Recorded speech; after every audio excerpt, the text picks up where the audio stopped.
এই সুশীল সমাজগুলোকে একটা একটা ধরে সাউয়া কেটে কাউয়াকে খাওয়াইতে হবে, নইলে এই সমাজ শেষ হয়ে যাবে।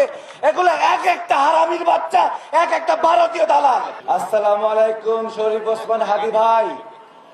এই হাদি ভাই আপনারা, এই হাদি ভাই আপনাদেরকে আমি এই সালামটা দিলাম, আপনারা আমার সালামটা গ্রহণ করেন। ধন্যবাদ। আজকে 3 দিন পার হতে চললো, এই সোশ্যাল মিডিয়ায় এই সো কল সুশীল সমাজরা চুপ। একটা বিড়াল মরলে, একটা কুকুর মরলে ওদের বুক ফেটে যায়। আপনাদেরকে একটা কথা বলি, সঙ্গ দোষে লোহা ভাসে। আপনারা আমাকে দেখে অভ্যস্ত, কিন্তু শুনে অভ্যস্ত না। এই সুশীল সমাজগুলোকে একটা একটা ধরে সাউয়া কেটে কাউয়াকে খাওয়াইতে হবে, নইলে এই সমাজ শেষ হয়ে যাবে। এগুলো এক একটা হারামির বাচ্চা, এক একটা ভারতীয় দালাল।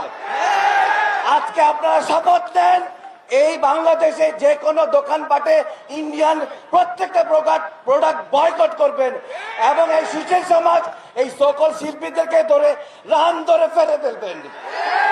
আমার দেশকে বাঁচাইতে হইলে এই সুশীল সমাজগুলোকে একটা একটা করে শেষ করতে হবে।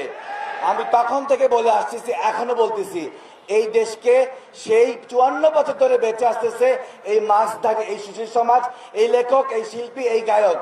আজকে 4 দিন পার হতে চললো, তাদের মুখে কুলো পাচ্ছে। এই কুত্তার বাচ্চাগুলোকে দেশ থেকে বিদায় না করা পর্যন্ত আপনারা কেউ